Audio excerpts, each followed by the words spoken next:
السلام علیکم ورحمۃ اللہ وبرکاتہ۔ پہلا سپارہ الف لام میم سورہ بقرہ ہے اور آیت نمبر 57۔ اعوذ باللہ من الشیطان الرجیم، بسم اللہ الرحمن الرحیم۔ وَظَلَّلْنَا عَلَيْهُمُ الْغَمَامَ وَأَنزَلْنَا عَلَيْكُمُ الْمَنَّ وَالسَّلْوَىٰ۔ اللہ تعالیٰ فرماتے ہیں اور ہم نے ان پر سایہ کیا بادلوں کے ساتھ اور ہم نے ان پر نازل کیا من اور سلوہ۔ کلوا من طیبات ما رزقناکم، کھاؤ اللہ تعالیٰ کے پاکیزہ رزق میں سے جو ہم نے تم کو رزق دیا۔ وما ظلمونا ولکن کانوا انفسہم یظلمون، اللہ تعالیٰ فرماتے ہیں ہم نے ان پر ظلم نہیں کیا لیکن انہوں نے اپنے نفسوں پر خود ظلم کیا۔ آیت کا پس منظر بتا دی چلوں۔ جب حضرت موسیٰ علیہ السلام وہاں سے نکلے ہیں قبطی قبیلے سے بنی اسرائیل کو لے کر، یعنی فرعون اور اس کے لشکر سے مصر سے جو نکلے ہیں، اپنی بنی اسرائیل کے قبیلے کو لے کر جو نکلے ہیں، جب یہاں سے وہ نکلے ہیں تو انہوں نے دریا پار کیا، پھر فرعون اور اس کا لشکر تباہ اور غرق ہو گیا۔ اس کے بعد جو یہ نکلے ہیں وادی طی کی طرف، تو یہاں پر وادی تھی، کوئی گھر نہیں تھا، کوئی کھانے کا نظام نہیں تھا، کوئی سسٹم نہیں تھا، صرف ریگستان تھا۔ یہاں پر جینے کا کوئی طریقہ، کوئی انتظام نہیں تھا، لیکن کیونکہ اللہ کی مدد تھی اور اللہ جس کو چاہتا ہے جہاں پر چاہتا ہے اس کو وہاں پر زندہ رکھتا ہے، اور جب چاہتا ہے اور جہاں چاہتا ہے وہاں پر اس کو مار دیتا ہے۔ تو میرے رب نے ریگستان میں بھی ان لوگوں کے جینے کا طریقہ بتا دیا، ان لوگوں کے جینے کا ایک سسٹم نکال دیا۔ اللہ تعالیٰ نے کیا کیا؟ سخت تپتی ہوئی ریت میں چل رہے ہیں لیکن بادل سایہ کر کے چل رہے ہیں۔ ہر بندے کا اپنا اپنا بادل تھا، وہ جہاں جاتا تھا بادل اس کے ساتھ جاتا تھا، یعنی اسے دھوپ نہیں لگتی تھی، وہ اس بادل کے سائے میں چلتا تھا۔ گھر کیا دیتا ہے؟ گھر سایہ دیتا ہے، سکون دیتا ہے، تو وہ سارا دن بادل اس کے ساتھ سائے میں چلتا تھا اور اس پر دھوپ نہیں پڑنے دیتا تھا۔ وَظَلَّلْنَا عَلَيْكُمُ الْغَمَامَ، تمہارے اوپر ہم نے بادلوں سے سایہ کیا، یعنی اللہ رب العزت نے ان کو گھر بنانے کی اس چیز سے بھی یعنی مبرا کر دیا، بے پرواہ کر دیا۔ گھر بنانے کی ضرورت ہی نہیں کہ بھئی گرمی سردی ہر حساب سے آپ لوگوں کے لیے ایک سایہ، ایک چھت کی ضرورت ہوتی ہے، تو چھت آپ کو مل گئی اس کے بادلوں کی صورت میں۔ وَأَنزَلْنَا عَلَيْكُمُ الْمَنَّ وَالسَّلْوَىٰ، اہم چیز کھانا پینا۔ کھانے پینے کے بغیر بندہ رہ نہیں سکتا، تو اللہ تعالیٰ نے پہلے کھانے کا انتظام کیا من اور سلوہ کے ساتھ۔ اب من اور سلوہ کیا ہے؟ اس کی لوگوں نے مختلف تفسیر علماء حضرات نے بیان کی۔ ایک حدیث میں آتا ہے کہ کھمبی جو ہوتی ہے اس کو من کہتے ہیں، کھمبی من ہے اور اس کا پانی جو ہے وہ آنکھوں کے لیے شفا ہے۔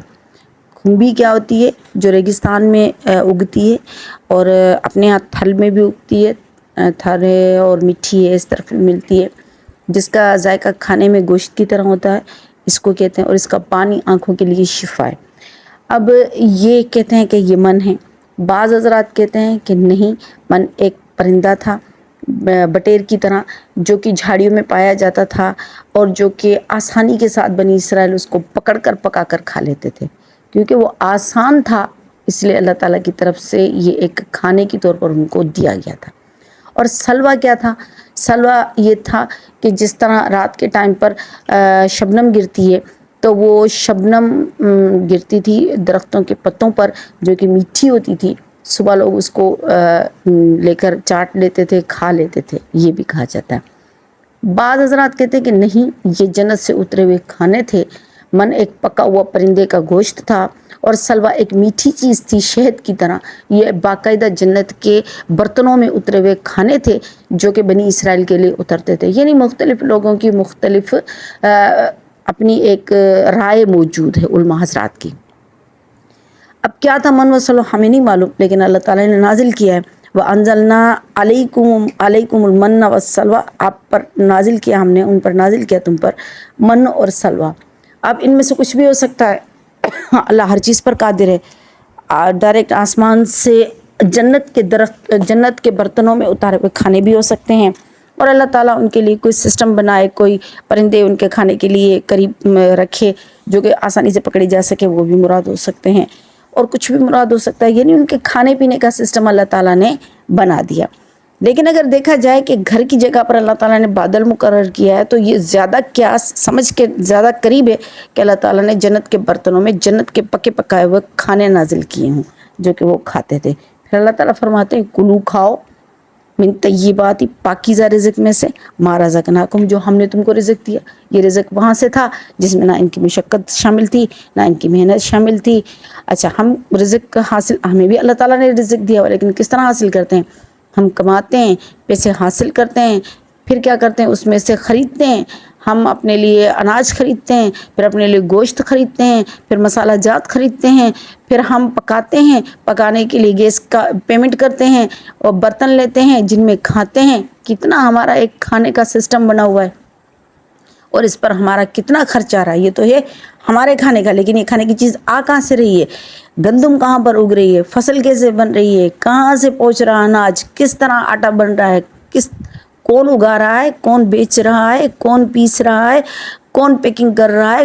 کون سے دکان پر جا رہا ہے؟ کون سے گھر میں آ رہا ہے؟ کس کے منہ میں جا رہا ہے؟ کچھ پتہ نہیں.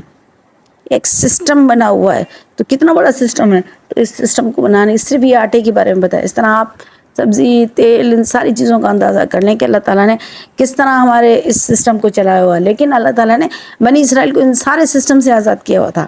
اللہ تعالیٰ نے بنی اسرائیل کو گھر کی ضرورت سے بھی آزاد کیا.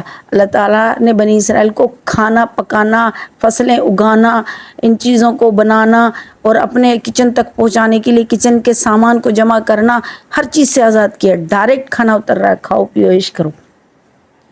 کپڑوں کی فیکٹری سے آزاد کرنا بننے سینے سلنے دھلنے ساری چیزوں سے آزاد کر دیا. بچہ پیدا ہو رہا ہے کپڑے سمیت پیدا ہو رہا ہے اور اس کے ساتھ کپڑا بھر اور کپڑا میلا نہیں ہو رہا ہے. آپ بتائیں دنیا کے سارے کام ان پر سے معاف کر دیے گئے کچھ بھی نہیں بچا. گھر کی فکر سے آزاد ہو گئے کھانے کی فکر سے آزاد ہو گئے کپڑے کی فکر سے آزاد ہو گئے. باقی کیا بچتا ہے انسان کے پاس؟ اللہ تعالیٰ نے ان ساری نعمتوں کا عطا فرمایا اور پھر فرما رہا ہے کہ کھاؤ پیو اپنے پاکیزہ رزق میں سے جو ہم نے رزق دیا اس میں سے کھاؤ اور پیو. اور اللہ واپسی میں کیا چاہیے؟ اللہ تعالیٰ کی فرمانبرداری چاہیے. اللہ تعالیٰ جو کہہ رہے ہیں وہ کرنا چاہیے. اب دیکھا جائے تو ہم جو اس دنیا میں چل رہے ہیں تو اس سارے کام کے پیچھے کہتے ہیں نا ہمارے کہ بھائی بندہ کماتا ہے پیٹ کے لیے کماتا ہے پاپی پیٹ کے لیے کماتا ہے. تو کیوں کما رہا ہے؟ کھانے کے لیے کما رہا ہے. اور بھوک سے بڑا کوئی مرض نہیں ہے. اور یہ بھی کہا جاتا ہے حدیث مبارک میں آتا ہے کہ اللہ تعالیٰ اس غربت اور بھوک سے بچائے جو شرک اور کفر میں مبتلا کرتے. ساری چیزوں سے اللہ تعالیٰ نے بنی اسرائیل کو آزاد کر دیا. پھر وَمَا ظَلَمُونَا وَلَٰكِن كَانُوا أَنفُسَهُمْ يَظْلِمُونَ. پھر اللہ تعالیٰ نے سب کچھ دے دیا پھر بھی اپنے آپ پر ظلم کیا لوگوں نے. اللہ تعالیٰ نے ظلم نہیں کیا. وَمَا ظَلَمُونَا ہم نے ظلم نہیں کیا ان پر. وَلَٰكِن كَانُوا لیکن وہ خود أَنفُسَهُمْ اپنی نفسوں پر يَظْلِمُونَ ظلم کرتے تھے. کون سے ظلم کیا ان لوگوں نے؟ گائے کا بچڑا بنایا اس کو معبود بنایا اس کی پوجا کی. اللہ تعالیٰ کی آواز سن کر پھر بھی انکار کیا اور کہا کہ جو تمہیں آسان لگے عمل کرو جو آسان نہ لگے چھوڑ دو. پھر اللہ کے احکامات کو چھپایا.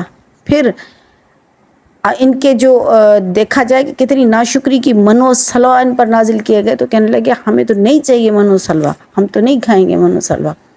ہمیں تو چاہیے پیاز چاہیے ہمیں وہ لہسن چاہیے ہمیں دالیں چاہیے ہمیں سبزیاں چاہیے ہمیں ککڑی چاہیے ہمیں یہ چیزیں چاہیے. اتنی ناشکری کرنے والی یہ قوم تھی اور اتنی نافرمان تھی.